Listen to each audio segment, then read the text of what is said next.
Assalamualaikum warahmatullahi wabarakatuh. Perkenalkan, nama saya Ani Windari dengan NIM 201230247 dari kelas PAI 3D dengan mata kuliah Fikih Muamalah dan dosen pengampu Bapak Dr. Muhammad Yusuf SAG MPD. Jadi di video kali ini saya akan menjelaskan materi Fikih Muamalah yang berjudul Hiwalah dan Kafalah. Sebelum saya menjelaskan materi Hiwalah dan Kafalah, ada baiknya diawali dengan membaca basmalah. Bismillahirrahmanirrahim. Baiklah, jadi langsung saja kita masuk ke pembahasannya. Jadi, sebelum kita membahas tentang materi hiwalah, sebenarnya apa sih hiwalah itu? Nah, jadi hiwalah itu adalah pengalihan atau pemindahan hutang dari satu pihak ke pihak yang lain. Nah, jadi maksudnya itu adalah pemindahan hutang dari seseorang yang berhutang kepada orang lain yang wajib menanggung hutang tersebut. Di sini orang yang berhutang disebut dengan muhil dan orang yang wajib membayar hutang disebut dengan muhal alaih. Dalam hiwalah ini terdapat pihak-pihak yang bersangkutan dalam proses hiwalah. Yang pertama yaitu mewakil atau pihak yang mengalihkan. Mewakil ini adalah pihak yang mempunyai hutang di mana ingin dialihkan atau dipindahkan kepada orang lain. Di sini, mewakil ini bertanggung jawab untuk memberikan izin atas pengalihan atau pemindahan hutang tersebut. Yang kedua yaitu wakil atau orang yang menerima pengalihan. Jadi, wakil ini adalah orang yang berhak menerima tanggung jawab atas hutang atau kewajiban dari mewakil. Yang ketiga yaitu makhul anhu atau debitur utama. Jadi makhul anhu ini adalah pihak ketiga yang memiliki hutang atau kewajiban kepada pihak yang berhak menerima pembayaran hutang tersebut. Nah, makhul anhu ini menjadi subjek utama dari pembayaran atau pengalihan hutang tersebut. Yang keempat yaitu ada kreditor atau pihak yang berhak menerima. Jadi kreditor ini adalah pihak yang berhak menerima pembayaran dari mewakil atau orang yang berhutang. Jadi kreditor ini juga harus menyetujui pemindahan hutang itu agar sah. Selanjutnya yaitu ada rukun hiwalah. Menurut mazhab Syafi'i, Maliki, dan Hambali, rukun hiwalah itu ada 6. Yang pertama yaitu muhil atau orang yang berhutang dan sekaligus berpiutang. Yang kedua yaitu muhal atau muhtal, yaitu orang yang berpiutang kepada muhil. Yang ketiga ada yang namanya muhal alaih atau orang yang berhutang kepada muhil dan wajib membayar hutang kepada muhtal. Dan yang keempat ada hutang pihak pertama dan pihak kedua atau yang biasa disebut dengan muhalbih, yaitu hutang muhil kepada muhtal. Nah, yang kelima ada hutang pihak ketiga dan pihak pertama, hutang muhal kepada muhil. Yang keenam ada sikhot atau pernyataan hiwalah. Selanjutnya yaitu syarat-syarat hiwalah. Yang pertama syarat muhil atau pemindah hutang. Jadi muhil ini harus berkemampuan dalam melakukan akad.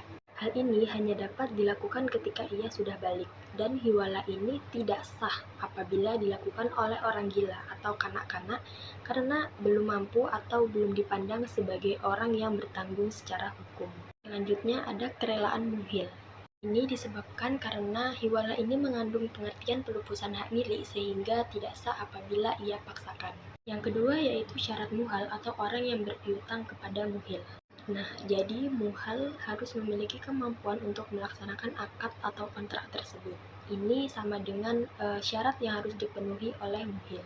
Selanjutnya yaitu kerelaan dari muhal. Jadi muhal ini harus rela karena tidak sah apabila itu ia paksakan.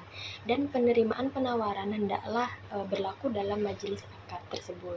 Yang ketiga yaitu syarat muhal alai atau penerima pemindahan hutang. Syarat muhal alai ada 3. Yang pertama yaitu berakal dan balik, yang kedua kerelaan. Jadi maksudnya ini nanti kalau ada unsur keterpaksaan maka proses pemindahan hutang itu akadnya tidak sah. Dan yang ketiga penerimaan hendaklah dibuat dalam majelis akad. Keempat yaitu syarat muhalbih atau hutang. Jadi syarat muhalbih yang pertama yaitu ia hendaklah hutang yang berlaku pada pemiutang dan pemindah hutang. Jadi sekiranya ia bukan hutang, kedudukan akadnya menjadi perwakilan. Yang kedua yaitu hutang tersebut hendaklah berbentuk hutang yang lazim. Jadi hutang yang tidak lazim tidak sah untuk dipindahkan. Selanjutnya ada manfaat dan keutamaan hiwalah. Manfaat hiwalah yang pertama yaitu fleksibilitas dalam pengelolaan keuangan. Maksudnya gimana ya? Jadi maksudnya itu hiwalah memungkinkan individu untuk mengalihkan kewajiban hutang tersebut sehingga memberikan fleksibilitas dalam pengelolaan keuangan. Yang kedua yaitu meningkatkan kepastian. Jadi maksudnya itu dengan adanya pengalihan kewajiban ini, semua pihak yang terlibat dapat memiliki kepastian tentang siapa yang bertanggung jawab untuk memenuhi kewajiban tersebut. ketiga yaitu memperkuat hubungan sosial. Jadi hiwalah ini mencerminkan nilai saling membantu di dalam masyarakat. Jadi pihak yang lebih mampu ini bisa membantu pihak yang sedang kesulitan. Nah, selanjutnya yang keempat yaitu mengurangi resiko. Jadi dengan adanya pengalihan utang ini, pihak yang mengalami kesulitan akan keuangan dapat mengurangi beban yang mereka tanggung. Nah, selanjutnya yaitu keutamaan hiwalah. Keutamaan hiwalah yang pertama yaitu prinsip keadilan hiwalah beroperasi dalam kerangka keadilan. Ini memberikan kesempatan bagi semua pihak untuk memenuhi kewajiban mereka tanpa memicu adanya konflik. Yang kedua yaitu patuhi prinsip syariah. Hiwalah mendukung prinsip-prinsip syariah yang menekankan tentang keadilan, transparansi, dan juga kepatuhan terhadap hukum Islam. Yang ketiga yaitu mendorong kerjasama. Proses hiwalah menciptakan lingkungan yang mendukung untuk kerjasama antara pihak-pihak yang terlibat maupun memperkuat jaringan sosial dan juga ekonomi. Yang keempat yaitu peningkatan efisiensi. Hiwalah dapat meningkatkan efisiensi dalam transaksi keuangan dengan memungkinkan penyelesaian kewajiban tersebut tanpa perlu proses yang terbelit-belit. Selanjutnya yaitu pembatalan hiwalah. Yang pertama yaitu karena persetujuan bersama. Jika semua pihak yang terlibat setuju untuk membatalkan hiwalah, maka pengalihan kewajiban tersebut bisa untuk dibatalkan. Yang kedua yaitu karena ketidakmampuan wakil. Jika wakil tidak mampu memenuhi kewajiban yang sudah dialihkan kepadanya, ini bisa menjadi satu alasan untuk membatalkan hiwalah tersebut. Yang ketiga yaitu pelanggaran syarat. Jika salah satu pihak melanggar syarat yang sudah disepakati, maka pihak lain dapat memutuskan untuk membatalkan pengalihan tersebut. Yang keempat yaitu kebangkrutan muwakil atau wakil. Jika muwakil atau wakil mengalami kebangkrutan dan kesulitan akan keuangan, maka hiwalah bisa dianggap tidak berlaku. Baiklah, sekarang kita masuk kepada materi kafalah. Jadi, sebenarnya apa ya kafalah itu? Jadi, kafalah itu adalah jaminan yang diberikan oleh penanggung kepada pihak ketiga untuk memenuhi kewajiban pihak kedua atau yang ditanggung oleh makful anhu dan ashil.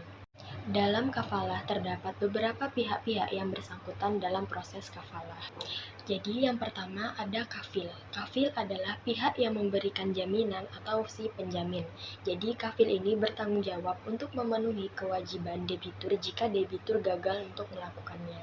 Yang kedua yaitu makful anhu. Makful anhu adalah pihak yang berutang. Ini adalah entitas atau individu yang memiliki kewajiban yang dijamin oleh kafil tersebut. Yang ketiga ada makfulahu. Makfulahu adalah pihak yang berhak menerima pembayaran atau kewajiban tersebut.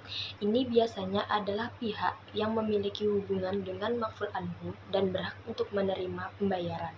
Selanjutnya yaitu kita masuk pada rukun kafalah. Rukun kafalah yang pertama yaitu domin, kafil, atau zaim. Domin, kafil, atau zaim yaitu orang yang menjamin di mana ia sudah diisyaratkan bahwa ia sudah balik atau berakal, sehingga nanti tidak melakukan dengan kehendaknya sendiri. Yang kedua ada matmunlah, yaitu orang yang berpiutang, di mana syaratnya ialah bahwa yang berpiutang diketahui oleh orang yang menjaminnya. Hal ini dilakukan demi kemudahan dan kedisiplinan masing-masing. Yang ketiga yaitu matmun bih atau makful bih, yaitu adalah utang.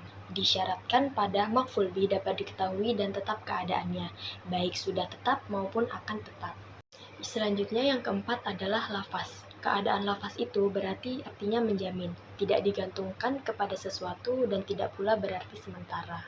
Selanjutnya yaitu syarat-syarat pada kafalah. Syarat yang pertama yaitu kesepakatan yang jelas, di mana harus ada perjanjian yang jelas antara penjamin dan debitur mengenai kewajiban yang dijamin tersebut. Yang kedua yaitu kemampuan kafil, di mana kafil ini harus mempunyai kemampuan finansial untuk memenuhi kewajiban apabila debitur gagal.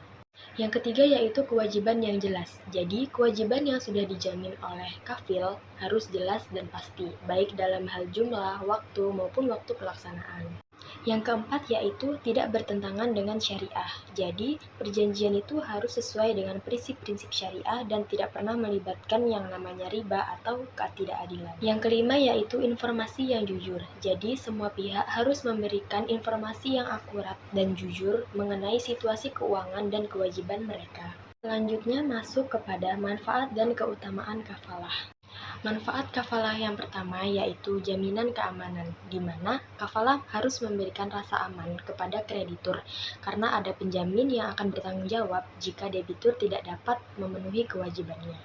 Yang kedua yaitu memperluas akses pembiayaan. Dengan adanya kafalah, individu yang mungkin sulit mendapatkan pembiayaan akan lebih mudah diakses oleh lembaga keuangan. Ketiga yaitu mengurangi resiko. Bagi lembaga keuangan, kafalah ini mengurangi resiko kerugian, sehingga mereka lebih bersedia memberikan pinjaman tersebut.